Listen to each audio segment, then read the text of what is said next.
Hey everybody, Who's Your Jedi here with another review for you. This time talking episode 7 of season 2 of Supergirl, The Darkest Place. And overall, I thought this episode was a little bit on the weak side. There's obviously some cool stuff here, but for the most part, it just didn't really feel like the strongest Supergirl episode. So let's just kind of get right into things. My biggest problem with this episode was the whole Alex Maggie thing. Now, before, I'd been genuinely impressed by how they've been handling the whole thing with Alex coming out and all that. This episode, though, really just seemed to do a whole, like, completely just turn it around. I mean, Alex is basically super pissed at Maggie because she says, like, I came out of the closet for you and you don't want to be with me. Okay, Maggie encouraged you to be honest with yourself, Alex. She didn't promise that if you came out that you would be together. She never promised anything like that. And she, in fact, gave you a very good and reasonable reason as to why she didn't want to start a relationship with you. Because you've literally been out of the closet for like a day. So, sort of making it as if Maggie had done something wrong is bullshit.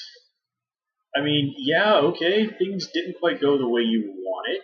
On the other hand, again, it's none of that is Maggie's fault. I mean, the way she's acting here is a perfect example of why Maggie was right not to want to date Alex, who's just come out of the closet. And then the episode just goes around and like Maggie says like, you know what? On second thought, maybe we should go out after all. Like what? I'm sorry. I am intensely disappointed on that. So far, before this, everything I thought what they were doing with Alex and Maggie had been really done well. It was cool. But this is just like they said, like, yeah, the fans are gonna want these two to be together. Let's just put them together. Like, okay, yeah, that's fine if you want them to eventually get together, but don't do that after literally like one episode after it's been given. Maggie's given her a perfectly good reason as to why they shouldn't be together. Make that something they have to work for.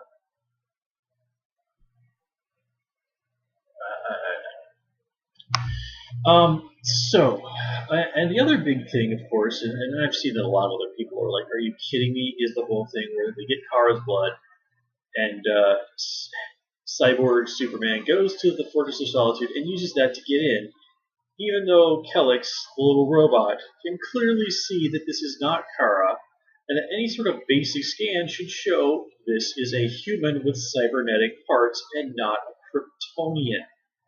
Never mind that if you look at it, it's very obvious that's a male and not a female. I mean, this is stupid as hell. I mean, it really is.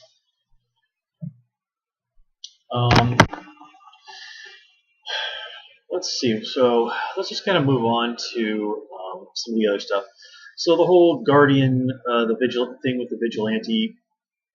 There's really bad timing on this because this really feels like basically last week's episode of Arrow in a lot of ways. This guy, the bad guy here, the vigilante dude, I don't think he's anybody from the comics. He does remind me a little bit of a character called Bloodsport, who was a Superman villain. There were a couple interpretations of the character. The only one that I really remember, though, was actually this white supremacist who liked to go around and like, gun down interracial couples. The 90s got pretty dark sometimes, folks. But I'm pretty sure he got killed eventually. But yeah, I don't think this guy was meant to be anybody from the comics. And I did like how Jimmy did ultimately resolve the thing, like the cops catch the bad guy and all that. That was nicely done. This does highlight one of the major problems of the whole Guardian Jim Wynn team up in that Wynn is a terrible liar.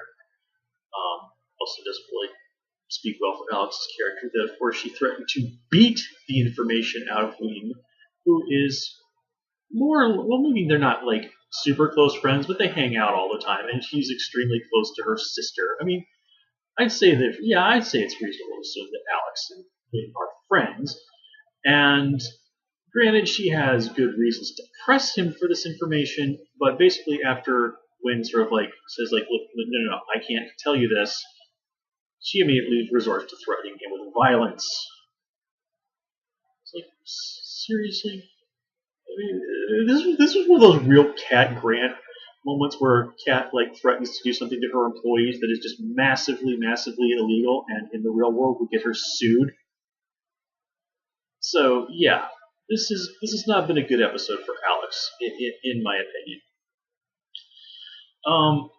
Now the stuff with McGann and John, this I thought was a lot stronger. It really spoke well of McGann as a character. I mean, of course, if you know the comics, you kind of saw where a lot of this was going. With McGann saying after John defeats her, and he's like, turn into your white Martian form so I can kill you that way. And her saying like, no, this person that you're seeing here, this human form, this is who I choose to be, and if I'm going to die, this is what I want. And that's really kind of the big thing with McGann in the comics. Is yes, she's a white Martian, and most of the white Martians are evil, but she herself is not. She herself is a good and kind and loving person. And that is what she wants people to see. And she thinks that she expresses that more if she sort of looks like a green Martian. Like Young Justice, I thought, really handled that really well in the episode where she kind of explained, she showed Superboy, who was her boyfriend at the time, her true form. And he was like, ultimately, he was cool with it. Points to Superboy. Now, he ultimately ends up, of course, a prisoner in the DEO. We find out that, because of the blood transfusion, John is now turning into a white Martian, which is, okay, that's a new one on me. It'll be interesting to see how that gets resolved. John is literally becoming the thing he hates most in the world. And then, of course, there's the whole revelation that we all saw coming that the original Hank Henshaw survived, and he's been turned into a cyborg who, for no discernible reason, calls himself Cyborg Superman. Yeah, okay, I got nothing on that one. I was like, why the hell are you calling yourself Cyborg Superman? I don't know. That makes no damn sense. I mean, the way they handled all of that with, like, Hank acting pretending to be John so that Mon-El would surrender, and the way that things were edited so it looked like John was trying to kill Kara. I mean, that was good stuff. That was nicely done. We get to see Kara meet up with Lillian Luthor, and I was doing some reading, and like, yeah, Alexis' mom being named Lillian is indeed something that did originate on Smallville. So points to the show for that. And I like how she never actually answers the question as to whether or not Lena knows what she's up to. And her rather interesting interpretation of the Superman-Lex Luthor relationship. I mean, what exactly does she think Superman promised Lex? I mean, we've seen time more than once in the comics where Superman has tried to reason with Lex and says, like, look, Lex, you're one of the most smart, most brilliant guys in the world. If you would actually use your intelligence to help people rather than constantly trying to kill me, you'd be able to meet together, we'd be able to make the world an amazing place. And Lex is like, screw off, alien. I mean, that's kind of like Lex Luthor's thing in a lot of the more modern interpretations, that he's a human supremacist, is how it's been phrased. That he thinks that just Superman existing belittles everything that humans stand for and can accomplish. All the things that humans have done on their own, all the great works of art and science and music. If you stick that next to a guy who can fly and shoot lasers out of his eyes, it seems like nothing. And that's what drives Lex nuts.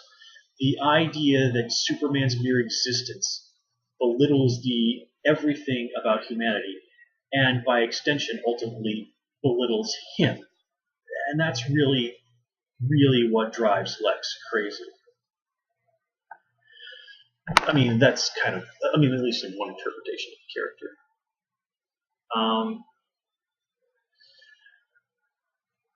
So let's see what else. Of course we get Dean Cain back as Alex and Kara's dad, which is cool. and this is obviously going to drive things forward pretty seriously for the rest of the season. It's like, okay, we're going to go and rescue our dad, which is cool. And even though he doesn't have a lot of screen time, I was impressed. He really does come across as someone who's very capable, very caring, somebody who's been in a tough situation for 15 years, and he has not let that change who he is. Now, I'm sure there's probably going to be some sort of a twist down the road, but for the moment, yeah. Also, yeah, Dean Cain was a pretty damn good student. I mean, the writing on Lois and Clark definitely floundered and sometimes outright flopped hard. I mean, Superman fought Balky from Perfect Strangers for the love of God. I mean, granted, he was supposed to be like, what, Toyman or something? But yet, nonetheless. Let's see. What else? Oh, yes, of course, we have to talk about Mon-El. Now, there's some interesting stuff going on with him this episode. He sort of implies that there was more to that story about him and the prince than he had originally told. So you have to wonder, like, some people have speculated that Mon-El might actually have been the prince. I'm kind of wondering if, like, maybe that whole thing with, like, the prince is like, oh, no, Mon-El, I'll stay here and die. You save yourself. Like, wouldn't it be interesting if Mon-El, who had been sworn to protect this guy, says, like, sorry, Your Majesty, I'm not dying, and, like, punch the guy in the face who jumped in the ship himself. Therefore, ultimately sort of betraying like a sworn oath, and then sort of more or less murdering the guy. Yeah, but that might be a little too grim. On the other hand, it's sort of like knowing that your cowardice, you basically sacrifice someone you've sworn yourself to protect in order to save your own ass. I think that would be a really interesting interpretation, kind of something interesting to put over Mon-El. But I don't know if the show's going to go there. And obviously, rather telling conversation that Mon-El has with Jimmy and Wynn about whether or not Kara is mated to someone. That's interesting. He's obviously developed an interest in her. Kind of going to be interesting to see where that goes. I mean, it does sort of feel like a little soppy teen romance novel sort of thing, but the show could certainly do this. There's certainly worse ideas the show could run with, and the idea of there being some sort of romance brewing between Kara and Mon-El. I mean, that's been the obvious where they're going to go with this for a long time. So I'm cool with that. And this does also bring up a really nice point that, Mon-El, if he's going to go out and do the hero thing, he's as vulnerable to bullets as anybody else. In fact, even more so. So if he's going to go out there and do heroic things, well, he's got a very serious obstacle he's going to have to overcome. So, with that, folks, I think we're good. I'm going to call it here. As always, please comment, rate, and subscribe. Of course, you can follow me on Twitter at Hoosier Jedi, and please also join me on Tumblr at Jedi Reviewer. Until next time, take care and have a good one.